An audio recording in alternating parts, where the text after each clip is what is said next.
In the climate-controlled vaults of ancient libraries across Europe, fragile documents written centuries ago await the careful hands of scholars who can unlock their secrets. These manuscripts, penned on vellum and parchment by scribes working by candlelight, contain the accumulated knowledge of medieval civilization, from theological treatises to medical texts to chronicles of kings and kingdoms. Among the thousands of surviving medieval manuscripts, certain documents have attracted attention from those who believe that mainstream history conceals forbidden truths about the past. One such document, often referred to simply as the 1357 manuscript, has become a touchstone for alternative historians who claim it contains coded messages about the lost empire of Tartaria and evidence that the official historical record has been systematically falsified. Videos and articles circulating online present this manuscript as proof that everything taught in schools about medieval history is a lie, that a great civilization was erased from memory, and that only by decoding ancient texts can the truth be recovered. But when the manuscript is actually examined by those trained to read medieval documents, a very different picture emerges. The text contains no hidden messages about Tartaria. It is exactly what medieval scholars have always said it was, a religious and historical document that reflects the concerns and worldview of its time. Understanding what the manuscript actually says requires patience, linguistic skill, and knowledge of the context in which it was created, qualities that are often lacking in the sensational claims made about it online. The manuscript in question exists in several copies held by different European libraries, a common situation for medieval texts that were copied by hand before the invention of printing. The original composition dates to the mid-14th century, a period of tremendous upheaval in European history marked by the devastation of the Black Death, the disruption of the 100 Years' War between England and France, and widespread social and religious turmoil. The author of the text was almost certainly a cleric, a member of the educated class that monopolized literacy in medieval Europe and produced the vast majority of surviving written documents. The language of the manuscript is Latin, the universal language of the medieval church and of scholarly communication across national boundaries. Reading the text requires not only knowledge of Latin but familiarity with the particular forms and abbreviations used by medieval scribes, conventions that can make even simple passages opaque to those without specialized training. The content of the manuscript is primarily religious and historical, combining theological reflection with chronicles of events that the author considered significant. This mixture of genres was typical of medieval historical writing, which did not draw sharp distinctions between sacred and secular history but saw both as manifestations of divine providence working through time. The author recounts the history of various kingdoms and peoples, describes miracles and portents, and interprets contemporary events as signs of God's will for humanity. The text also contains practical information about geography, natural phenomena, and the customs of foreign peoples, reflecting the encyclopedic ambitions of medieval scholarship. None of this material is secret or forbidden. It represents the standard concerns and methods of medieval historical writing, available to anyone with the skills to read it. The claims that the manuscript contains coded messages about Tartaria typically focus on passages that mention Eastern lands and peoples beyond the boundaries of Christendom. Medieval European writers had genuine knowledge of the Mongol Empire, which they sometimes called Tartaria after the Tartars, a name applied to the Mongol peoples and their subjects. This knowledge came from multiple sources, including diplomatic missions, merchant travelers, and missionary expeditions that brought Europeans into direct contact with the Mongol world during the 13th and 14th centuries. The famous travels of Marco Polo, the diplomatic missions of John of Plano Carpini and William of Rubruck, and the establishment of Catholic missions in China under Mongol rule all contributed to European understanding of the vast empire that stretched from Korea to Poland. References to Tartaria in medieval manuscripts are not evidence of hidden knowledge about a lost civilization. They are evidence of genuine medieval interest in the Mongol Empire, an interest that was widespread and well documented. The misinterpretation of the 1357 manuscript often begins with the isolation of individual words or phrases from their context, a method guaranteed to produce misleading results when applied to any complex text. Medieval Latin is a highly inflected language in which the meaning of words depends heavily on their grammatical relationships to other words in the sentence. Removing a word from its context strips away these relationships, leaving the word open to whatever interpretation the reader wishes to impose. Alternative historians who claim to have found references to forbidden technology, hidden civilizations, or suppressed knowledge in medieval manuscripts typically proceed by this method, extracting individual terms and assigning them meanings that have no basis in medieval usage. The word that looks like it might mean energy actually means vigor or strength in the theological sense. The phrase that seems to describe advanced technology is actually a conventional description of divine power. Without knowledge of medieval Latin vocabulary, grammar, and usage, these distinctions are invisible, and the text appears to support whatever theory the reader brings to it. The physical characteristics of medieval manuscripts also provide important evidence for understanding their origins and purposes, evidence that alternative historians typically ignore. Manuscripts were expensive and time-consuming to produce, requiring the preparation of writing surfaces from animal skins, the mixing of inks from natural materials, and the labor of trained scribes who spent months or years copying texts by hand. These costs meant that manuscripts were produced for specific purposes and audiences, not randomly or frivolously. Religious institutions, royal courts, and wealthy individuals commissioned manuscripts to serve their particular needs, whether for liturgical use, legal documentation, historical record, or personal edification. The physical format of a manuscript, its size, layout, decoration, and binding, provides clues about its intended use and audience. The 1357 manuscript displays characteristics typical of institutional religious texts, suggesting it was produced for use in a monastery or cathedral rather than for circulation among a secret society of forbidden knowledge. The provenance of the manuscript, meaning its history of ownership and transmission from the time of its creation to the present, further confirms its conventional character. Libraries and archives maintain records of how they acquired their holdings, and these records can be traced back through centuries of institutional history.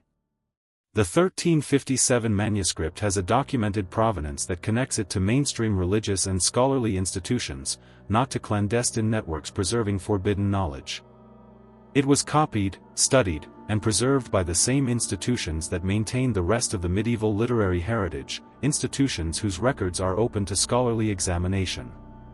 If the manuscript contained genuinely dangerous secrets, it is difficult to explain why these institutions would have preserved it so carefully while supposedly suppressing the knowledge it contained. The scholarly study of medieval manuscripts is a well-established discipline with its own methods, standards, and peer review processes.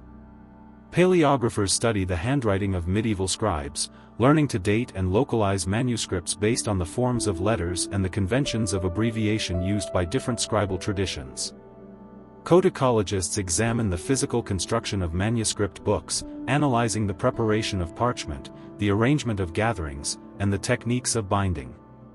Philologists study the language of texts, tracing the transmission of works through multiple copies and reconstructing the original readings where scribal errors have introduced corruption.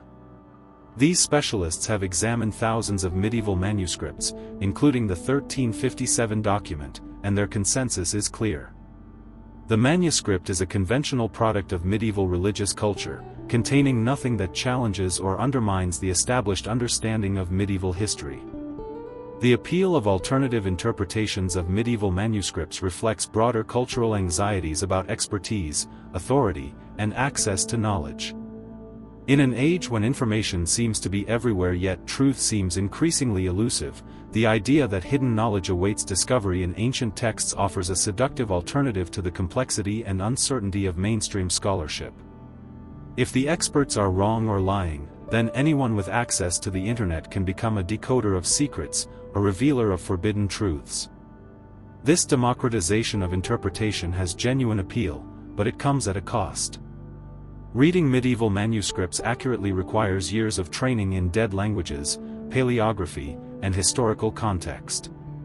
There are no shortcuts to this knowledge, no secrets that allow untrained readers to bypass the hard work of learning. Claims to have discovered hidden meanings in medieval texts almost always reflect the ignorance of the claimant rather than the profundity of the text. The specific claims about Tartaria that alternative historians extract from medieval manuscripts reveal a fundamental misunderstanding of what Tartaria actually was in medieval thought.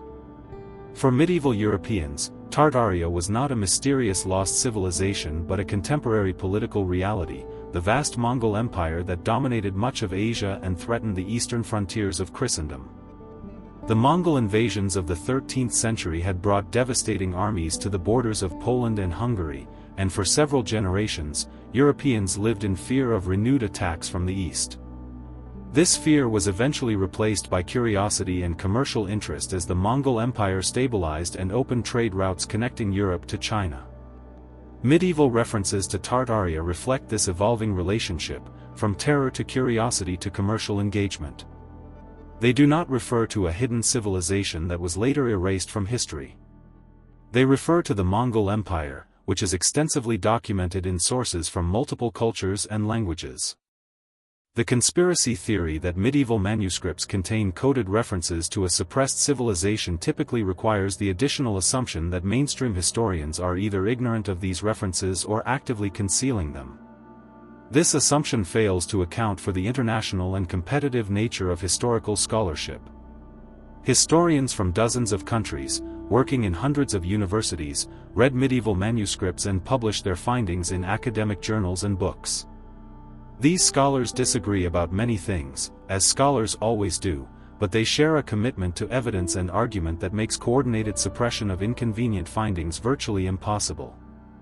A discovery that genuinely challenged the established understanding of medieval history would make the career of the scholar who published it, providing a powerful incentive for revelation rather than concealment.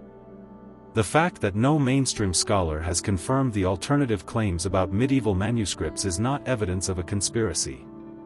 It is evidence that the claims do not withstand scrutiny. The 1357 manuscript, when read in its entirety and in context, proves to be a valuable source for understanding medieval religious thought and historical consciousness. The author wrote during a period of profound crisis, when the Black Death had killed perhaps a third of the European population and many believed that the end of the world was approaching. This apocalyptic atmosphere pervades the text, which interprets contemporary disasters as signs of divine judgment and calls for repentance and reform. The references to distant lands and peoples fit within this framework, representing the extent of the world over which God's providence extends and from which the forces of Antichrist might emerge in the last days. This theological context is essential for understanding what the author meant by references to the East and its peoples, meanings that have nothing to do with hidden civilizations or suppressed technology. The manuscript also reflects medieval geographical knowledge, which combined accurate information derived from travelers and traders with inherited classical traditions and theological speculation. Medieval mapmakers placed Jerusalem at the center of the world, reflecting its spiritual significance rather than its physical location. They surrounded the known lands of Europe, Asia, and Africa with mysterious oceans and populated the edges of their maps with monstrous races and fabulous kingdoms. This geographical imagination was not arbitrary or deceptive. It represented a coherent worldview in which physical space was charged with spiritual meaning and the boundaries of knowledge were honestly acknowledged. References to distant lands in medieval texts must be understood within this framework, not extracted from it and interpreted according to modern assumptions about what medieval writers should have known. The translation of medieval texts presents particular challenges that alternative historians rarely acknowledge. Medieval Latin was not a monolithic language but varied significantly across regions, periods, and types of discourse. Legal Latin differed from liturgical Latin, which differed from the Latin of chronicles and historical writing. Technical vocabulary in fields such as medicine, astronomy, and natural philosophy often borrowed from Arabic and Greek sources, introducing terms that require specialized knowledge to interpret correctly. False friends, words that resemble modern terms but have different meanings in medieval usage, create constant traps for unwary readers. The word that looks like it means something modern and exciting almost always means something medieval and mundane when examined carefully. Professional translators of medieval texts spend years learning to navigate these difficulties, and even they sometimes disagree about the correct interpretation of obscure passages. The broader phenomenon of finding hidden messages in historical texts has a long history that predates the internet by many centuries. Medieval and Renaissance scholars developed elaborate systems of allegorical interpretation that found multiple layers of meaning in biblical and classical texts, meanings that the original authors may never have intended. These interpretive traditions were sophisticated and internally consistent, but they were also highly subjective, allowing readers to find whatever meanings they sought in the texts they examined. Modern alternative historians who claim to decode hidden messages in medieval manuscripts are heirs to this tradition, though they typically lack the learning and discipline that characterize the best allegorical interpreters. The difference is that where medieval allegorists acknowledged the speculative nature of their interpretations, modern conspiracy theorists present their readings as factual discoveries that expose the lies of mainstream history. The digitization of medieval manuscripts has made these documents more accessible than ever before, allowing anyone with an internet connection to view images of texts that were previously available only to scholars who could travel to the libraries where they were held. This democratization of access has tremendous potential for expanding public engagement with medieval culture, but it has also created opportunities for misinterpretation by those who lack the skills to read what they are seeing. A manuscript page that looks mysterious and significant to an untrained viewer may be perfectly ordinary to a paleographer who can read the handwriting and understand the conventions of medieval book production. The gap between accessibility and readability creates a space in which alternative interpretations can flourish, unchecked by the disciplinary constraints that govern academic scholarship. Closing this gap requires not restricting access to manuscripts but expanding education about how to read them correctly. The 1357 manuscript will undoubtedly continue to attract attention from those seeking evidence of forbidden history, and new claims about its hidden contents will continue to circulate online. These claims serve as a reminder that the interpretation of historical sources is not a transparent or straightforward process but requires training, judgment, and attention to context. The manuscript contains no coded messages about Tartaria because Tartaria, in the medieval sense, was not a secret to be coded but a common topic of discussion and concern. The manuscript contains no suppressed technology because medieval writers were not describing technology in the passages that alternative historians misinterpret. The manuscript contains no forbidden history because the history it records, the history of Christendom in crisis and the lands beyond its borders, is fully available to anyone willing to learn how to read it. The truth about the 1357 manuscript is more interesting than the conspiracy theories, revealing a world of genuine mystery and complexity that rewards patient study far more than sensational claims. Medieval manuscripts are windows into a vanished world, offering glimpses of how people long dead understood their lives, their societies, and their place in the cosmos. Reading these documents accurately requires effort and humility, a willingness to set aside modern assumptions and enter imaginatively into a mental universe very different from the one inhabited today. The 1357 manuscript, like thousands of other medieval texts, offers this opportunity to those who approach it with appropriate skills and attitudes. It does not offer shortcuts to forbidden knowledge or confirmation of conspiracy theories.